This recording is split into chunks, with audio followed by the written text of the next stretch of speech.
دونوں افراد خالصتاً تحریک کے بڑے حامی رہے تھے جو ایک آزاد سکھ ریاست بنانا چاہتی ہے اور ہندوستان میں پابندی کا شکار ہے۔ بھارت نے نجار کے قتل میں ملوث ہونے کی تردید کی، جبکہ ایک حالیہ رپورٹ کے مطابق پنو کی سازش کے بارے میں بھارت کی اپنی تحقیقات نے یہ نتیجہ اخذ کیا کہ اسے ایک بے قابو ایجنٹ نے انجام دیا تھا جو اب را کے لیے کام نہیں کر رہا تھا۔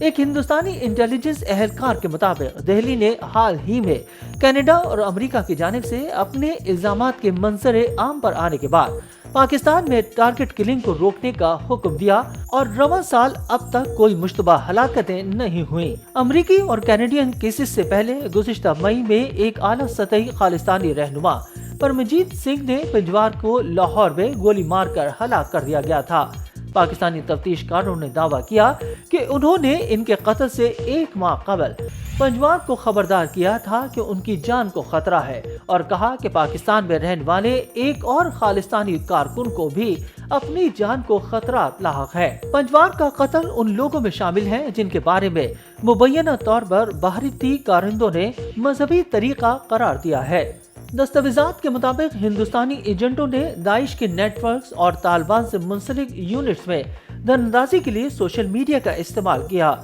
جہاں انہوں نے پاکستانی اسلام پسند بنیاد پرستوں کو بھرتی کیا اور تیار کیا تاکہ ہندوستان کو مطلوب افراد کو یہ کہہ کر نشانہ بنایا جا سکے کہ وہ کافروں کے مقدس قتل کا کام کر رہے ہیں۔ ان ایجنٹوں نے مبینہ طور پر ہندوستانی ریاست کیرالہ کے سابق داعش جنگجوؤں سے مدد مانگی تھی جو داعش کے لیے لڑنے کے لیے افغانستان گئے تھے، لیکن 2019 کے بعد ہتھیار ڈال دیے اور انہیں سفارتی ذرائع سے واپس لایا گیا تاکہ ان جہادی نیٹ ورکس تک رسائی حاصل کی جا سکے۔ پاکستانی ایجنسیوں کی تحقیقات کے مطابق پنجوار کا قتل جیسے بعد میں گرفتار کر لیا گیا تھا، مبینہ طور پر سوچتا تھا کہ وہ ٹی ٹی پی سے منسلک بدری 313 بٹالین کی ہدایت پر کام کر رہا تھا اور اسے اسلام کے دشمن کو قتل کر کے خود کو ثابت کرنا تھا۔ گزشتہ سال ستمبر میں لشکر طیبہ کے ایک اعلیٰ کمانڈر ریاض احمد کی ہلاکت کو مبینہ طور پر را نے اسی طرح سے انجام دیا تھا۔ پاکستان کا خیال ہے کہ ریاض کے قتل کو ٹیلی گرام چینل کے ذریعے ان لوگوں میں بھرتی کیا گیا تھا جو داعش کے لیے لڑنا چاہتے تھے۔ گارڈین کے مطابق پاکستانی حکام نے دعویٰ کیا ہے کہ قاتل لاہور سے تعلق رکھنے والا 20 سالہ محمد عبداللہ تھا۔ اس نے مبینہ طور پر پاکستانی تفتیش کاروں کو بتایا کہ اس سے وعدہ کیا گیا تھا کہ اگر اس نے پاکستان میں ایک کافر کو مارنے کا امتحان میں کامیابی حاصل کی تو اسے داعش کے لیے لڑنے کے لیے افغانستان بھیجا جائے گا۔ عبداللہ نے راملہ کوٹ کی ایک مسجد پہ صبح کی نماز کے دوران ریاض احمد کو گولی مار کر قتل کر دیا، لیکن بعد میں پاکستانی حکام نے اسے گرفتار کر دیا۔ را کے ایک سابق سینئر اہلکار جو مودی کی وزارت عظمیٰ سے پہلے خدمات انجام دے چکے ہیں، انہوں نے اس بات سے انکار کیا کہ مامورۂ عدالت قتل ایجنسی کی مرضی تھی۔ انہوں نے تصدیق کی کہ قومی سلامتی کے مشیر کے علم میں لائے بغیر کچھ نہیں کیا جاتا، جو اس کی اطلاع وزیر اعظم کو دیتا ہے اور موقع پر وہ براہ راست وزیر اعظم کو رپورٹ کرتا ہے۔ را کے سابق اہلکار نے دعویٰ کیا کہ زیادہ امکان ہے کہ یہ ہلاکتیں خود پاکستانی نے کی ہو۔ اس خیال کی بازگشت بھارت میں دوسروں نے بھی دی ہے، تاہم پاکستانی ایجنسیوں نے اس کی تردید کرتے ہوئے پاکستان میں رہنے والے 2 درجن سے زائد بھارتی مخالف لوگوں کی فہرست کی طرف اشارہ کیا، جنہیں انہوں نے حال ہی میں ان کی جانوں کو لاحق خطرات کی براہ راست وارننگ جاری کی تھی اور انہیں روپوش ہونے کی ہدایت کی تھی۔ گارڈین کے مطابق پاکستان میں 3 افراد نے کہا کہ انہیں یہ وارننگ دی گئی ہے۔ انہوں نے دعویٰ کیا کہ جنہوں نے دھمکیوں پر کان نہیں دھرے اور اپنے معاملات کو جاری رکھا اب وہ مر چکے ہیں۔